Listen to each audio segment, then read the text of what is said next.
Hello students, welcome to Recitals in Depth. Herein, we will cover the international relations September 2024 current affairs topics in detail. The broader themes which we are going to cover are as follows: tension in the Middle East, defense-related diplomacy, elections in important nations, disaster governance in neighborhood, trade agreements, neighborhood-related issues. Exploding pages. Fatima Abdullah, a 9-year-old girl child from Lebanon, was recently killed due to explosion of a pager. When she saw the pager beep, she ran to her father with the pager itself, and in the process, the pager exploded. The reason was it was a motivated attack by the Israeli forces. Now this led to a 2-day coordinated attack, that is through explosion of pagers and handheld radios in the region of Lebanon. This was particularly to target the Hezbollah fighters. Now this has led to increase in geopolitical tensions in the Middle East, as well as a question on how the supply chain infiltration could be so much compromised. Let us dive deep into this issue. Now, who is to blame for this attack? So, it has been said that it is a very sophisticated attack that has been carried out by the Israeli Defense Forces, that is IDF. Now, this defense forces is powered by the intelligence community of Israel. Okay, so the intelligence community will tell us how should we strategize in order to safeguard our own sovereignty, right? For this purpose, Israel has several intelligence communities within its domain. For example, the first one is by the name Aman. Now this is mainly for military intelligence.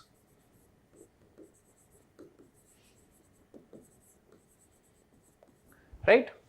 Then the most famous one that you must have heard about is Mossad. Now this is for overseas intel. Right? The third is Shin Bet. That is particularly for internal security. Right? So a broad comparison can be drawn into what kind of intelligence agencies does India have and what kind of intelligence agencies and what are their prowess with respect to Israel, right? Now it is being said that within this domain there is a unit by the name Unit 8200. Okay, it is pronounced as such, and it is being held responsible for fitting in the explosives in the respective pagers, which has led to multiple killings and accidents in Lebanon.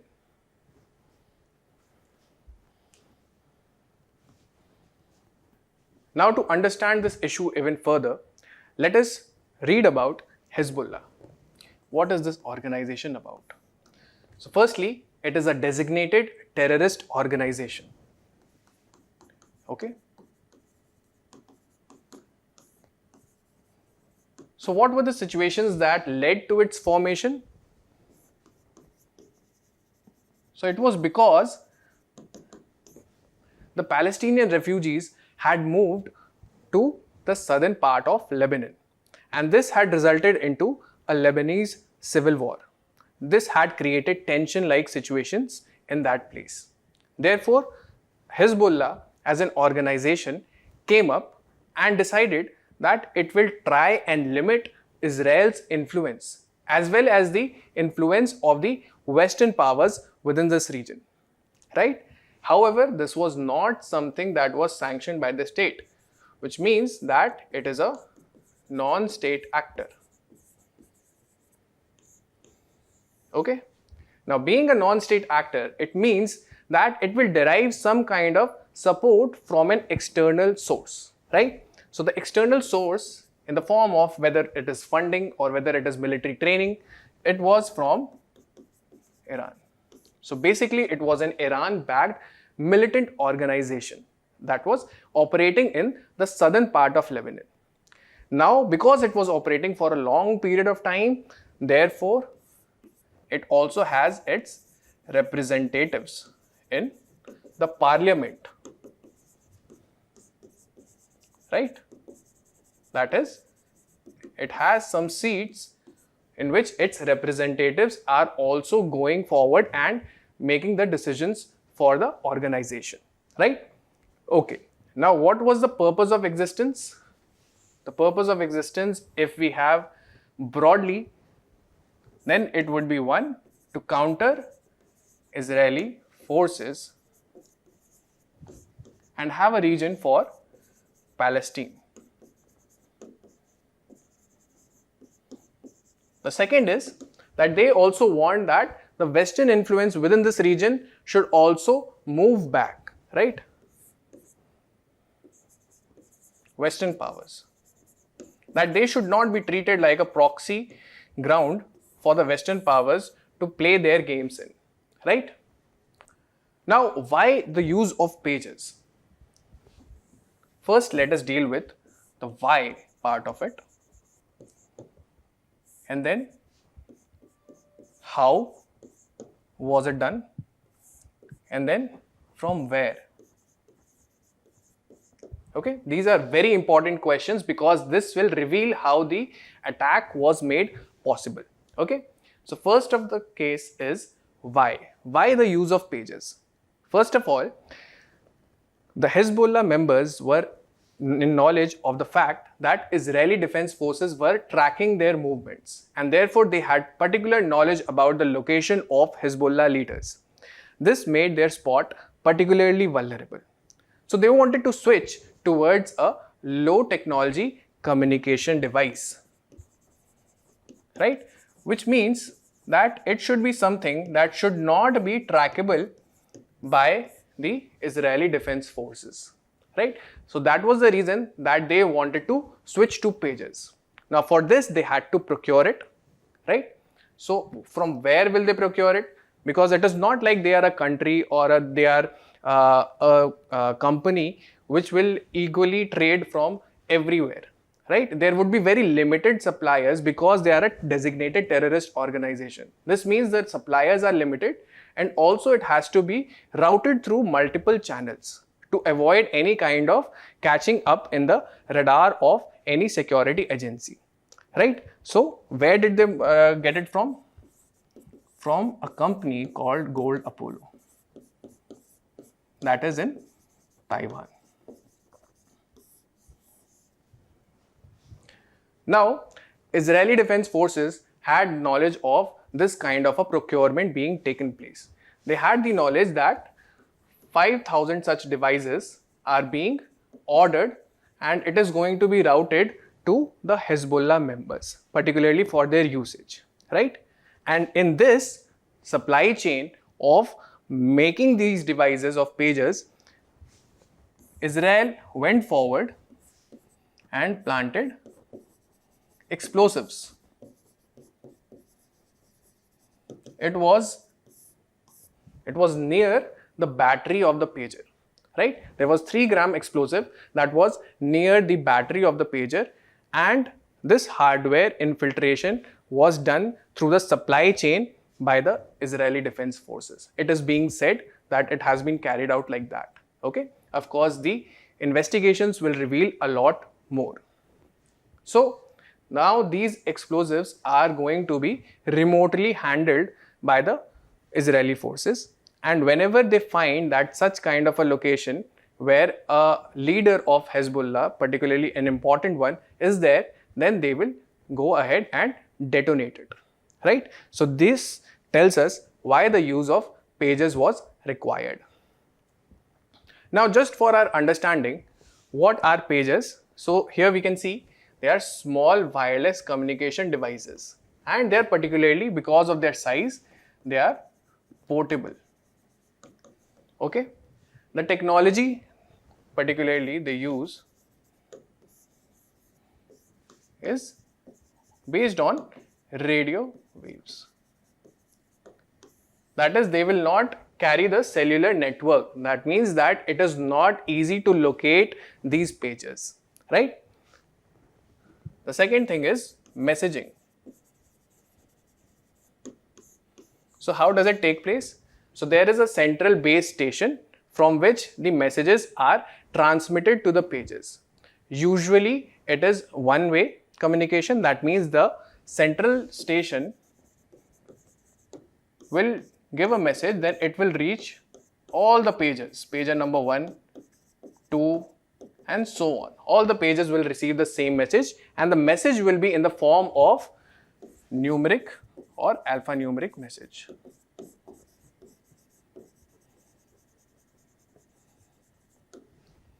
So what are the advantages of it? The advantage of such kind of a device is that it is quite reliable over short range, right? It is reliable and it is not susceptible to being tracked, right? Besides that, it has a good amount of battery power, right? This means even without charging, it can run up to a few weeks. It utilizes the power consumption which is very low. Then radio frequencies to receive messages, right? Traceability, as we talked about, it is relatively less traceable as compared to the mobile phones, right? So network, it will not connect to the internet or cellular towers, right? So this was about the pages. How this kind of a question can be asked in prelims. It will basically be in your science and technology part. Maybe they will ask you about a technology which is based on pages and also about the electromagnetic spectrum related to it. So keep a tab on this kind of a technology also. Now let us have a look at Israel-Hezbollah timeline. That is when and where the interactions between them took place. So the first thing was in 1982. So with respect to 1982, Israeli forces wanted to drive out the Palestine Liberation Organization out of the southern Lebanon, right? And this also led to occupation of southern part of Lebanon by Israeli forces. So if we have here Lebanon sharing its border, we have Israel, and here we have Gaza. Okay, so this was the part that was occupied, right? Then 18 years later, in 2000, Israel Defense Forces withdrew their troops. This means that southern Lebanon was given back, right? Then comes 2006, where there is again Israel-Lebanon war.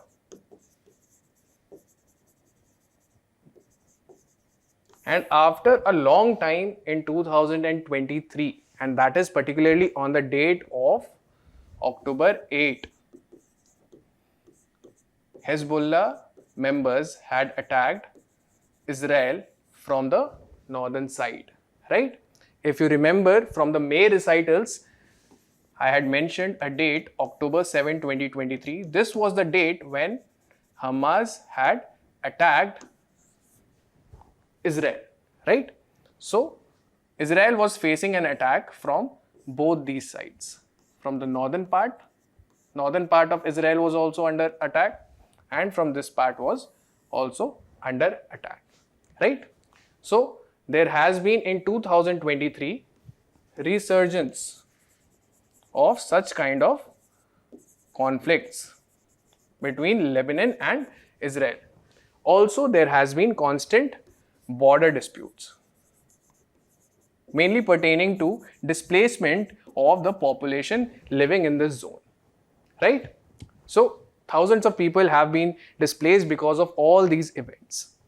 Now in 2024, it is said that it may result in potential invasion of southern part of Israel, Lebanon as well, right? This means that we may be going back into the history in 1982, right? This is because Hezbollah has shown its solidarity with the Hamas, which means that on October 8, Hezbollah members vowed that we are standing with the Palestinians and we are going to support Hamas in this fight against Israel occupation.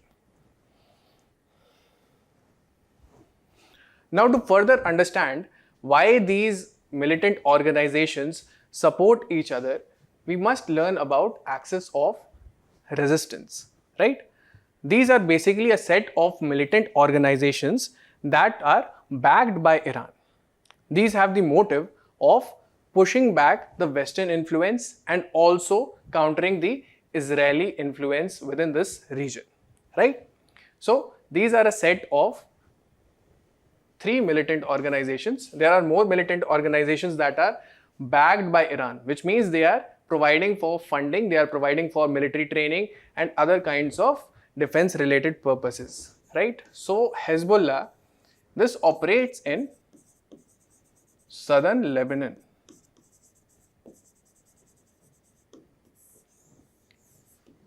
right? And it is a Shiite organization. That is, it believes in Shia tradition.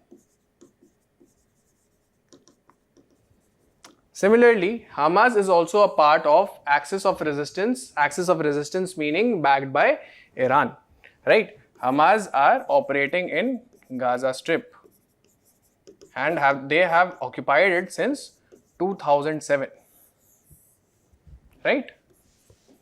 They are Sunni militant organization.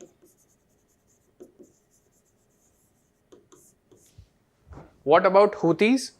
Houthis operate out of Yemen and they have been using their forces against the Israel forces basically by choking the points in near about Red Sea. Okay, so whatever trade comes and it is for Israel, they are going to interrupt it and destroy it so that Israel gets choked because it is not getting the resources that it needs for its population, right? So this is the axis of resistance which is in the Arab world and which is against the rising Israeli forces and also against the Western influence. This is mainly backed by Iran. So what is the attack and its implications? First thing is that it compromises geopolitical security, right? It does this at 2 levels. One is the hardware level and the second is at the software level, right? Because you are fitting explosives inside the pager, it must have gone through multiple suppliers and you must have had the knowledge of the same. This means that you are going forward with infiltration in the supply chain. So this is only possible when there is substantial amount of supply chain infiltration.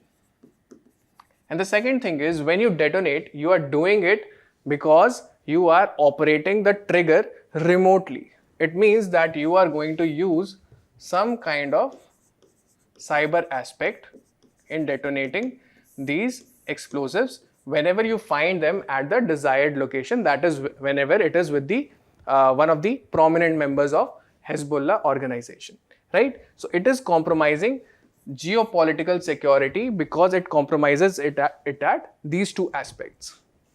Then what are the aspects of this attack? Like what future can we see? Because such kind of a warfare is threatening lives of innocent people. The first thing is because it is a digital technique. And further, with regards to using artificial intelligence, it could create a larger havoc.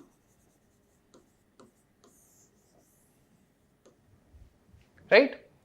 And the second thing is that the supply chain infiltration. Now this can also be used by malicious actors who will now infiltrate it and fix it with explosives and also drive such kind of major havoc in various kind of capacities, right? So what is the global community looking for? The global community is looking for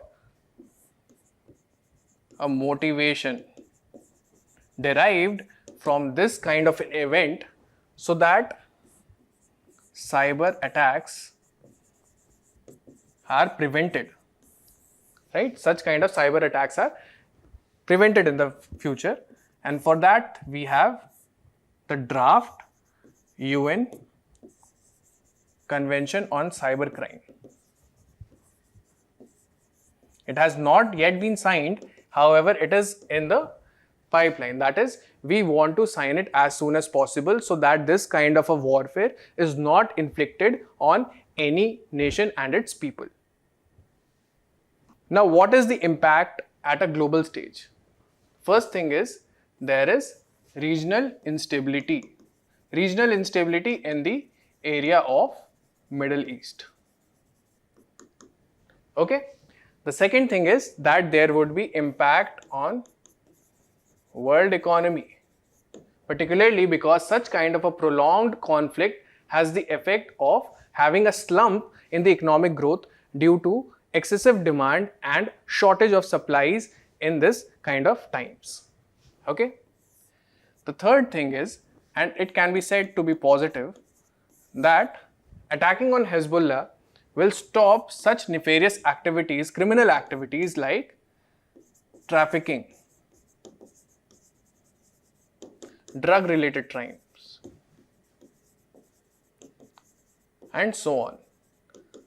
This is because this is some form of terrorist funding that Hezbollah needs, right? They cannot accumulate funds from the normal banking channels. This is because they would get discovered and these kind of channels can be choked, right? However, when they go forward with such kind of crimes, then they are developing their own shadow economy for these kind of nefarious purposes, right? Now, what is the impact with respect to India?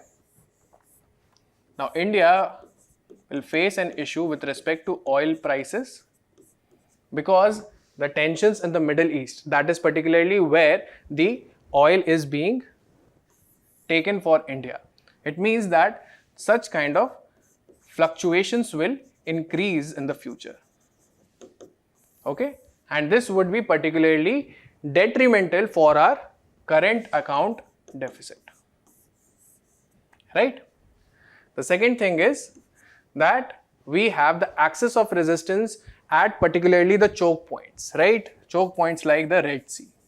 This means that India has to go forward with some alternative trade route so that its products reach the destination countries. Okay, and in doing so, it may be utilizing Cape of Good Hope. Okay. Now this is going to increase the shipping time. Okay, and it will lead to loss in exports. Okay, it is estimated the loss would be around 15 to 20%. Okay, so these are the impacts which India will also face apart from the global impacts, right? India has maintained that there must be regional stability within this region, and terrorism is not the way forward for any country or for any part of this world.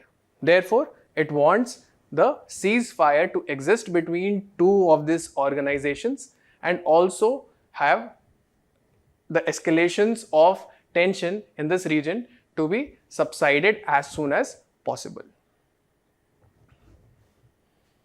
Keffiyeh ban. Recently, Jhumpa Lahiri, a renowned Indian American author who writes mainly about immigrants, displacement, and so on. She is also a winner of Pulitzer Prize on the work of fiction for her book Interpreter of Maladies. Right? She was awarded by the Noguchi Museum of New York City. However, she rejected it, saying that Noguchi Museum is notorious for firing its employees who are shown to be wearing this Keffiyeh scarf. So let us delve into this issue and understand what it is about. So what is this Keffiyeh scarf? So it is a traditional Middle Eastern scarf. Okay, so it is particularly having distinct checkered patterns as we saw on the first slide. Okay, it is particularly made out of wool or cotton, and it is worn by the Arab people in the desert environments, right? Now over a period of time, it has also become a symbol of resistance, right? It was a symbol of resistance for the Palestinians against many forces, right? For example, it became a symbol of resistance against the British occupation. Okay, so such kind of wearing of scarf was known to have brought forward national unity. Okay, even against Israelis, wearing of these scarves have shown that Palestinians are resistant to such kind of Israeli domination, right? So basically it is a symbol of resistance, that is, people are going to express their resistance and protest against the forces so that their demands are being heard properly. So what was the reason for the ban? First, with respect to West, and particularly with respect to this museum in New York, they did not want any kind of political messaging or political slogans, any kind of such things to be displayed on the employees. So anyone who was wearing such kind of things were fired immediately, right? Apart from this, in the Western world, particularly in Australia, its legislature has said that wearing of such scarves shows solidarity with the Palestinians, and therefore it is not to be worn in the chamber, right? What other kind of reasons are there? With respect to Israel, in 1967, after the Six-Day War took place, Israelis did not want any form of representation or combination of colors which represented the Palestinian flag, right? So they banned any kind of such representation in which combination of colors like red, black, white, okay, these colors should not be worn together. And in this, there was a form of protest which was apart from the Keffiyeh scarf as well. It was in the form of watermelon earrings. If you see the flag of Palestine, then you will find it very similar to the watermelon, and people used it as a form of protest. Okay, another very interesting reason was the fact that watermelons are extensively grown in the Palestine region. Okay, so they are basically against the politicization of art. This means that you should not use the expression in art form so that such kind of political messaging can be brought forward, and it may result in some kind of violent activities within the communities living peacefully, right? So this was about the Keffiyeh ban. Iran lists India as place where Muslims suffer. The supreme leader of Iran, Ayatollah Khamenei,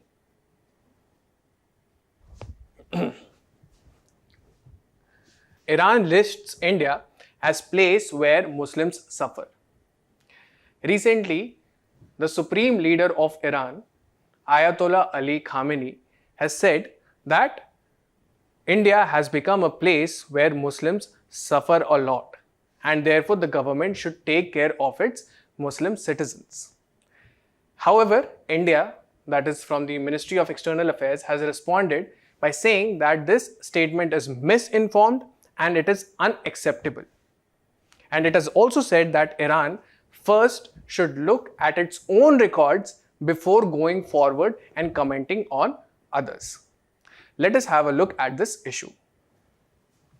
So with respect to criticism by the Supreme Leader, this was not the first time that he has criticized India in this capacity. It was also in March 2020 when Northeast Delhi riots took place, and this he termed as the massacre of Muslims. In this, he urged that the Indian government should take steps to confront the extremist Hindus and bring them to books, right? This was another criticism by the Supreme Leader of Iran. Another came in form of August 29, right after the revocation of Article 370. In this, the Supreme Leader then again went forward and expressed his concerns over the conditions of Kashmiri Muslims, right? So, this was the criticisms by the Supreme Leader earlier on as well. Now the question is, why does Iran view itself as authority in the Muslim world? Okay, the first reason is that it is an Islamic republic. That means that it is a theocracy, which means that there must be a clergy or say a politician who would be in direct connect with the Supreme Being. That is, his opinions must be taken into consideration while we are running the state. Okay, so it is religious running of state affairs. Okay, and Iran particularly has established the conservative Shia tradition for itself, with the Supreme Leader, that is Ayatollah Ali Khamenei, being the Supreme Leader of it, right? So it is based on religion. Then the important thing is we must know about the Iranian Revolution. This happened in 1979. Okay, so between 1941 to 1979, Iran was ruled by a monarchy, right? The name of the monarch was Muhammad Reza Pahlavi. So this person was ruling Iran, okay, and he was particularly supported by the Western powers. Okay, so this led to considerable economic prosperity. However, the regime was largely dictatorship. It was dictatorial in nature or authoritarian.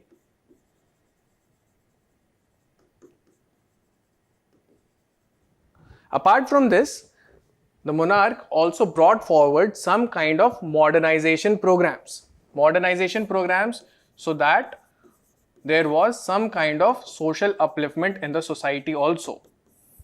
This was something that was not acceptable by the fundamentalists. Okay. So what happened was, the fundamentalists will always try and stick to the literal interpretation of whatever is given in the religious text. So this will create a dichotomy between two kinds of people.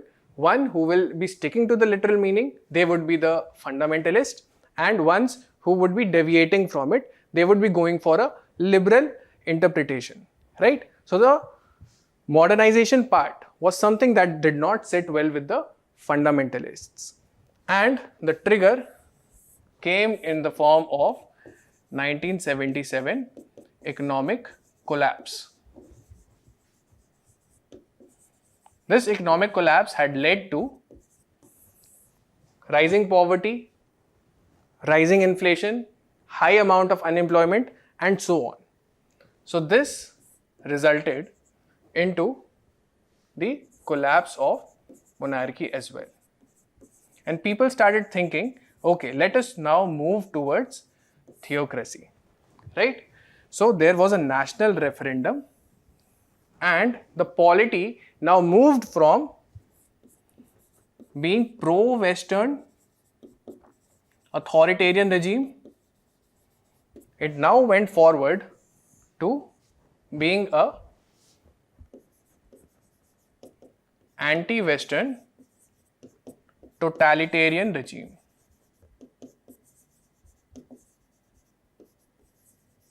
Right? And this was ascertained, that is, it was attested by the national referendum. Okay? Now, when I say totalitarian regime, it means that there must not be any opposition to such kind of a power in the state.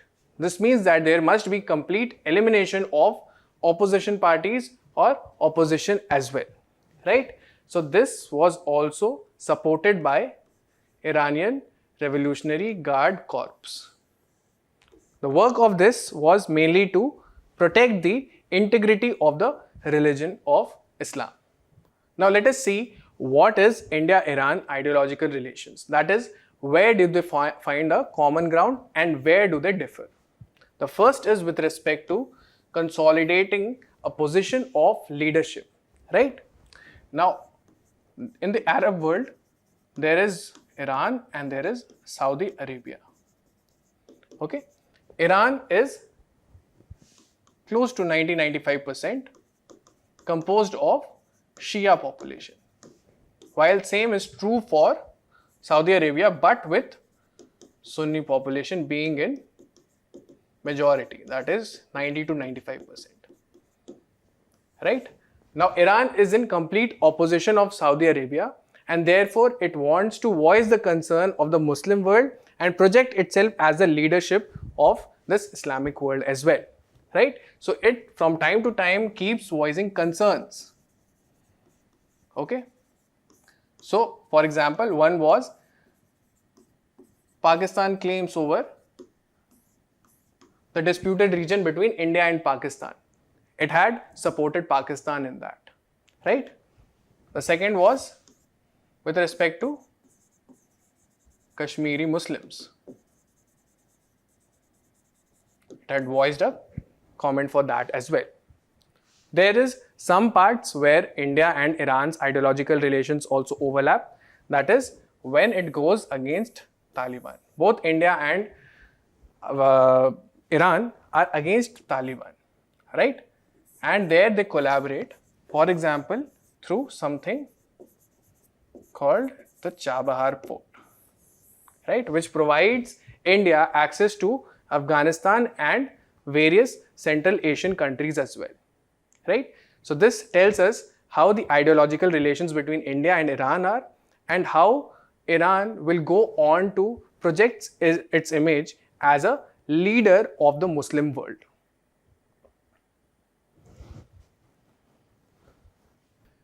Hezbollah chief Nasrallah killed in Israeli strikes. Now, right after Prime Minister Benjamin Netanyahu of Israel delivered a speech in which he said that the war against Hezbollah members will continue. On 27 September 2024, there was an airstrike in Beirut, and this resulted in killing of this Hezbollah leader. Let us see what this was about. Now let us see what has happened. First thing is the assassination of the chief himself. Okay, this is particularly important because he was someone who had led for 32 years, right? This is a long time and a long set of experiences that a leader would have for his organization. The second is that he led it by being a political force. That is, they had representation in the parliament of the country as well, right? And third, this kind of an assassination, along with assassination of other important prominent leaders of the organization, this marks a peak in Israel conflict or campaign against the Arab world.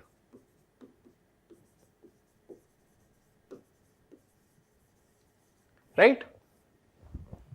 So, now we can also see some of the other leaders who were being killed in this kind of a campaign by Israel. For example, it started with Fuad Shukr in July. He was someone who belonged to Hezbollah and he was a senior member of this organization.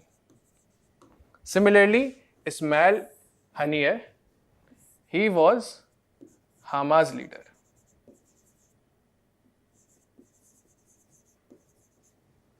Then Muhammad Daif, the one who was said to be responsible after the October 7 attacks on Israel. So these many people have been targeted by the Israeli Defense Forces and the leaders have been killed. So what was the significance of his leadership? The first was war against Israel. That is, he was championing the cause of the Arab world, of all the Muslims who had to have their own space to live, right? The second was political force. Even in the parliament, they had representation, right? There were pro-Hezbollah bloc, and such kind of a bloc held nearly 62 to out of 128 seats in the parliament of the country, right? So it was under his leadership that such kind of a political force was raised by Hezbollah organization, right? Third thing is, he is a wartime leader. He was respected as such because between 1982 to 2000, when we read in the earlier issue, this was the time of Israeli occupation of southern part of Lebanon. So he had low intensity but high amount of success during this time. So he was touted as a person who can operate even within the wartime and tensions. Okay, and the next thing was he operated beyond borders as well by providing various amount of support to the axis of resistance and also with respect to Syria during the civil war in 2011. Right? So his operations were not limited to southern Lebanon, but he was going forward and utilizing his forces to go beyond borders as well. Right? And Israel was threatened by his leadership as well. It was because they designated him as a terrorist and also the organization itself as a terrorist organization. Right? So the significance of his leadership can be seen. This means that it would be very difficult for the Hezbollah militant organization to find a leadership of such stature. And someone who is so experienced and maybe someone who is so close to the supreme leader of Iran. Because it is on basis of Iran backing that such kind of militant organizations exist. It is on their own funding and support that these kind of militant organizations are existing. 9th ministerial edition of the Forum of China-Africa Cooperation. Now, Africa is known as the land of the future. China, within its strategic expansion policy, wants to focus more on its policy with respect to Africa. The President of China, Xi Jinping, has said that this is the brightest time for the cooperation between the two entities. Let us look at what this cooperation is all about. So, what has happened? This FOCAC cooperation, this has been held in Beijing and it was attended by 53 African states. Right? So this means that Africa is very well interested in such kind of a cooperation between China and the African countries. Okay? The theme was joining hands to advance modernization. So we will focus on these words, advance modernization and build a high-level China-Africa community with a shared future. Now, within the theme itself, it can be clear that China wants to go forward and modernize the infrastructure. How will it do so? By providing funds. Okay. The second thing is community. That is, it wants to have a shared vision. And such kind of a vision can only exist when there is similarities between the two different entities, right? This means that China would try to project itself as someone who is in the lines of the African states. This means that it will try to project itself as a part of global south, right? So what are the key highlights with respect to this cooperation? The first is with respect to image of China, right? Image of China, what it wants to project is a positive image, right? That it wants to collaborate by saying that combining Africa's and China's population, it will comprise of 1/3 global population. And because of this, the time has come for this population to be at the center stage of development as someone who cannot be left behind, right? For this, China proposes modernization. Okay? It says that modernization is an inalienable right of the countries. Okay? Inalienable right. That is, no one can snatch it from them, and it is a matter of right, not something which is given to them, right? Modernization theory is something that has been contested upon. Why? Because mostly modernization has resulted in two things. One, the indigenous culture gets compromised whenever we are going for modernization, right? And the second thing is there is westernization.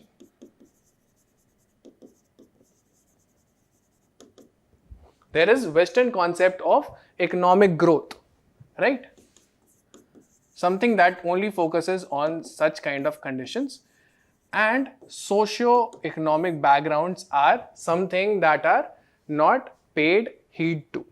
This means for modernization, we are just going forward with westernization. China wants to attack this notion, and it wants to say that no, we are not going forward with westernization because of this kind of westernizations, we have been a victim of imperialism.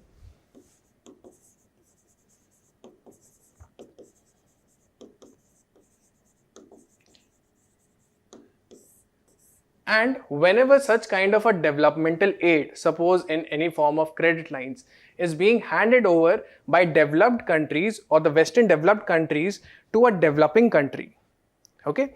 So whenever such kind of a benefit is being given, it is being shown that the recipient is a beneficiary or someone who is subordinate to the donor country, that is the Western powers, right? It is not something that is given as a right to the recipient countries. And China wants to break this notion and wants to project itself as an image in which it wants to modernize these developing countries and also not pull them as a subordinate towards its own funding, right? This is the concept of advanced modernization that China is trying to project in the African continent. Okay. The third thing is it wants to project itself as a voice of global south, right? So global south basically meaning that the countries which have similar amount of socio-economic conditions within their economy or society, right? It means that there would be prevalent poverty, there would be low amount of income, the standard of living might not be high. So this kind of a thing brings the South cooperation into play. This means that these nations would try to collaborate with each other and help them pull out of these socio-economic hurdles. So China wants to project itself as one who wants to go forward with this kind of South-South cooperation.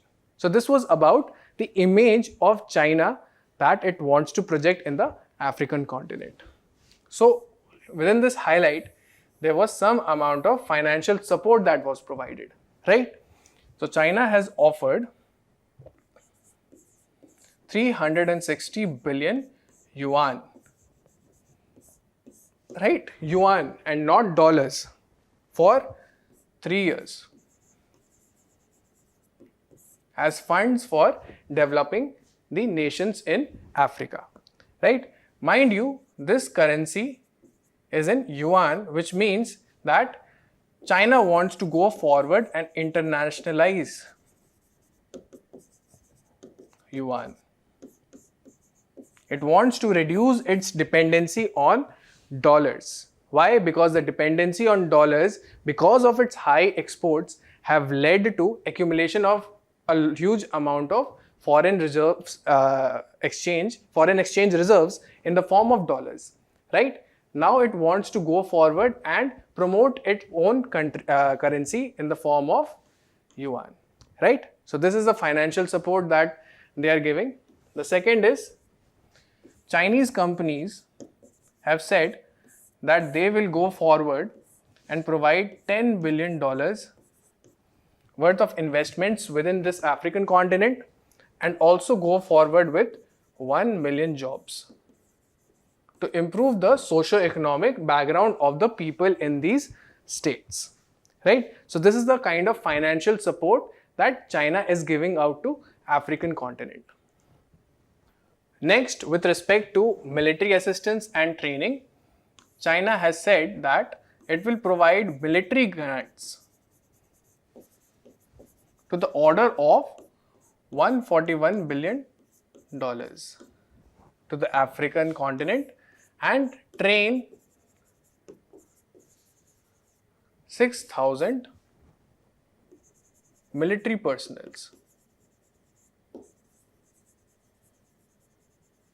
in Africa, right? So this is the kind of military assistance and training support that China intends to give through this cooperation. Now, what is the reason behind China's strategic shift? The first is with respect to domestic issues. Okay, so China is growing through a slow economic growth. Okay, with respect to investments in its economy, the domestic investments are oversaturated with debt. That is, they do not have any scope of increasing or running the economy machinery of China, right? Apart from this, the investments it receives are declining, right? So this means that the domestic issues of China are facing an economic slump, and that is why now it needs to move out and look at other avenues. What can be the other avenue? It will come in the form of Africa, right? The second thing is external issues. This also drives China towards Africa. So one is geopolitical tensions.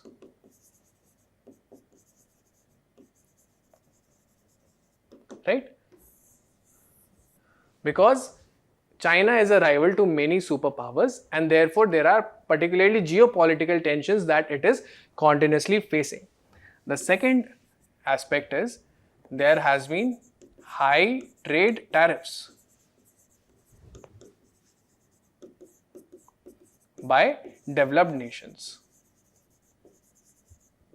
Particularly, for example, like on the semiconductor industries by US, Canada, and so on, right?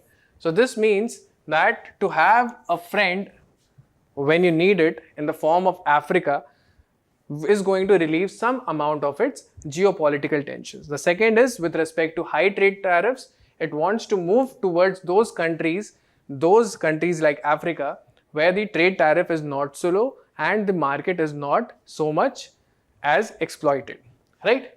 The third thing is there is dependency on Africa. Why? There are two reasons. One is the natural reserves. The natural reserves that African continent has. And the second thing is the market. Okay. So this unexploited market access that China needs, it is something that makes it more dependent on Africa than Africa is dependent on China. Because there are a lot of takers for the market of Africa. However, it is for African continent to choose amongst those takers which ones will it have on its land. Now this cooperation is not without issues. So there are issues in the relations between China and the African continent. The first being the debt trap diplomacy. This is something that China has been accused of in the other nations as well. Okay. Between 2000 and 2022, close to 170 billion were given in form of loans to various African states. However, such kind of a loan, they may have gone into debts. Okay. And even when this cooperation is being held, there is no such mechanism in which restructuring of the debt can be taken place. Right? So it creates a point of concern for the African nation. The second thing is donor recipient model. Okay? While Africa trades with China, and China is the largest trading partner of Africa. But with respect to China, China only has 4.7% of its global trade with Africa.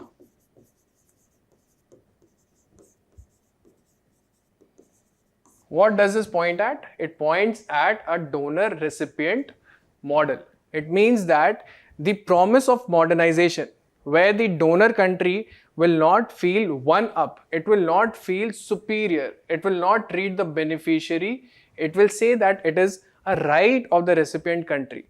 But this kind of a imbalance that is being created through trade. This brings in the question that even when there is modernization, this may be something which may not be without any subordination of the recipient countries. Now let us also look at India-Africa relations. First is the major drivers between these relations. One is resource and energy security. And the other comes in the form of having a permanent UNSC seat and deriving the support of African nations for us to have such kind of a seat in the United Nations Security Council, right? So India wants to first have a relation with respect to energy security. Why? Because 30% of the natural reserves are present in Africa. And this would be something which is absolutely necessary for the development of economy in India. Then with respect to energy security, 15% of the oil requirements are derived from the African nations, right? So it will also hold true for energy security and for the relations between India and Africa. The third point is with respect to diplomacy. This is here the point that India wants to also project itself as the voice of global south.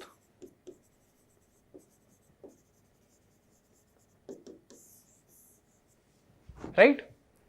And the second thing is, during its presidency in G20 in 2023, African Union was added as the 21st member in this group, right? So it wants to project its image that it is also pulling up its global south members and also going forward with their development in the socio-economic domain. With respect to economic relations, India and Africa have a free trade agreement as well. African continent trade agreement, right? The second thing is they have a trade between them of nearly $100 billion. Okay. Apart from this, there has been critical minerals mission. That is critical minerals mission that was enlisted in the budget of 2024-25. Now it focuses on three objectives. One being that you should increase the domestic supply. Second, you should recycle those critical minerals. And third, you would try and acquire overseas mines, right? And it is in this context that we have our energy and resource security focused mostly on the African continent, right? So this is where we also want to collaborate. And one of the examples for it is Kabul, that has been acquiring the mines abroad. For example, lithium has been taken from Argentina. Now, what are the challenges that are facing us in this regard? One, China, that is mine for or minerals for infrastructure, right? So they have this program put in place in the African continent and have already invested $7 billion into it, where they are going for this kind of an arrangement. The second thing is dominance. Dominance of China in the supply chain of minerals, right? Particularly with respect to Democratic Republic of Congo, with respect to cobalt mining, right? So we have China who is already moving forward with a faster pace and engaging with the African nations. So this is a challenge that is being posed to us, because ultimately it will crowd out our opportunities in the future. Then what are the opportunities? One, India has completed its infrastructure projects.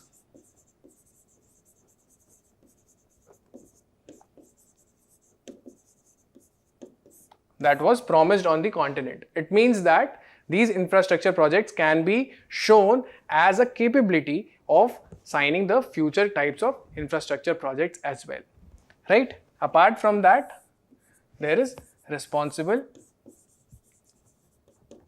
consumption that India tries to have in its deals and policies, unlike China, which mostly goes on an unsustainable exploitation of the resources, right? So this is about the opportunities and challenges that India has in the continent of Africa.